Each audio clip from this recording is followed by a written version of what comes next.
eh teror itu udah nggak laku ya, sudah bukan zamannya. Itu zaman dulu.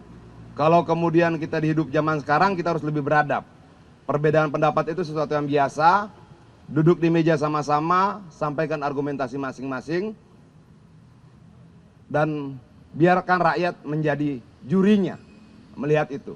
Dibandingkan teror. Dan menurut saya pelaku teror itu sudahlah. Kalau kalian hentikan kalau kalian mau Indonesia menjadi semakin lebih beradab. Tindakan teror dalam segala bentuknya itu tidak akan membawa kita pada kemajuan, tapi membawa kita pada kemunduran. Clear ya? Sambil menambahkan, jadi apa yang disampaikan Mas Adiana Pitupulu itu juga menjadi salah satu rekomendasi Rakernas pertama PDI Perjuangan. Bahwa Rakernas PDI Perjuangan menegaskan pentingnya ruang partisipasi generasi muda untuk berpolitik, berekspresi, dan juga menyampaikan kebebasan berpendapat. Maka, apa yang dilakukan oleh Ketua BEM UGM ini bagian dari kebebasan berpendapat yang memang juga dilindungi oleh Undang-Undang Dasar. Kita berharap tentu siapapun yang meneror itu, yang tadi disampaikan bahwa itu sudah tidak zamannya, saya kira harus mulai dihentikan. Karena itu justru menimbulkan perspektif yang tidak baik bahwa seolah-olah kita di Republik Indonesia ini sudah tidak lagi ada kebebasan berbicara. Sejauh tetap disampaikan dengan baik, menyampaikan hal-hal kritis, dan memberikan masukan-masukan untuk bagaimana membangun Republik ini, saya kira itu bagian yang memang harus kita dengarkan, didengarkan oleh kita semua. Demikian. Ya, singkatnya begini. Kata lawan kata, data lawan data, buku lawan buku. Jangan kata, data, buku dilawan dengan teror, intimidasi, dan sebagainya. Nggak boleh. Itu membuat kita menjadi bangsa yang secara keberadaban mundur. Clear ya? Clear. Apalagi? Lu nanya ke siapa nih?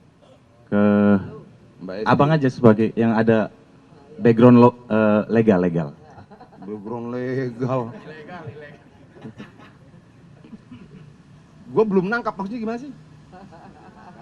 Apakah peraturan presiden itu yang mana peraturan presiden?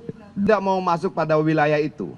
Tapi kita mau meluruskan dulu bahwa sebenarnya ini loh angkanya, bahwa ini bagian dari anggaran pendidikan.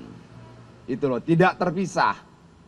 Jadi bahwa kemudian ada tafsir yang lain seperti yang lu sampaikan, itu persoalan nomor 2. Yang tidak akan kita bahas di sini karena kita mau menyampaikan dulu pada publik, ini loh fakta-fakta datanya. Dan ini dituangkan dalam peraturan presiden, dituangkan dalam undang-undang tadi ya. Nomor berapa tadi?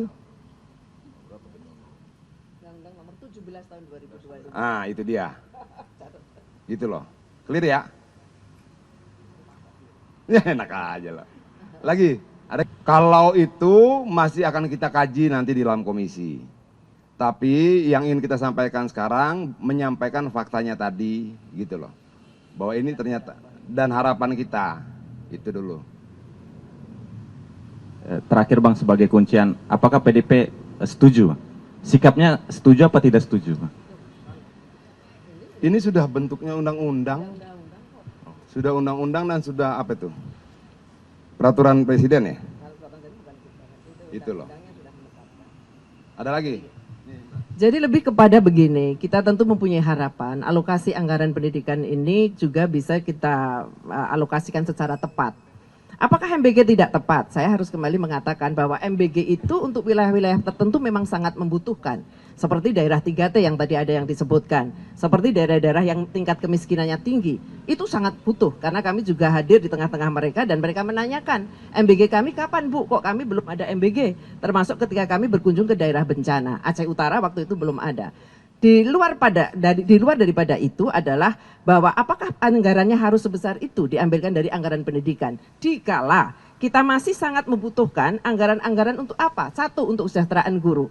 Yang kemudian juga masih banyak guru-guru yang berpenghasilan sungguh tidak manusiawi. Apalagi juga kemudian kemarin sudah diangkat P3K, tapi paruh waktu. Ya paruh waktu, akhirnya gajinya juga separuh nggak ada gitu. Kemudian yang kedua juga soal bagaimana kita berkomitmen untuk meningkatkan kualitas pendidikan kita. Kita selalu bicara pendidikan bermutu dan setara. Bermutu dan setara, bagaimana bisa setara ketika sarana prasarana yang dimiliki oleh sekolah-sekolah tersebut tidak mampu untuk mencapai pendidikan yang setara dengan tempat-tempat yang memang sudah mempunyai fasilitas pendidikan yang sangat baik.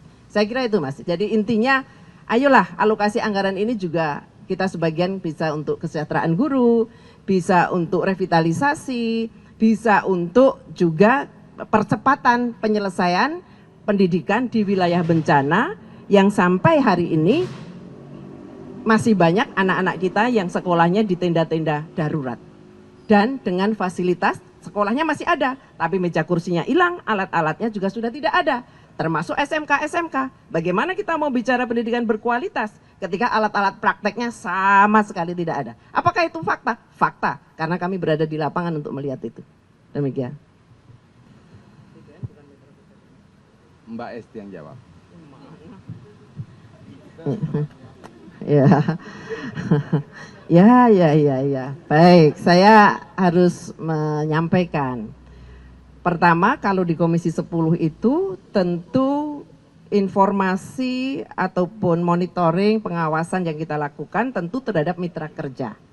Nah, mitra kerja kita walaupun BGN atau MBG itu masuk di kelas di sekolah-sekolah, tetapi BGN itu bukan mitra kerja Komisi 10.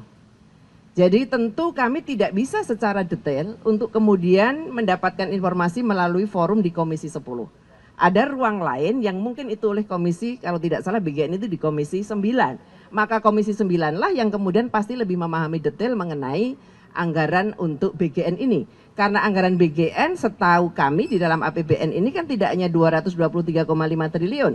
Itu kan yang dari anggaran pendidikan. Total secara keseluruhan anggaran untuk BGN itu kan 335 triliun.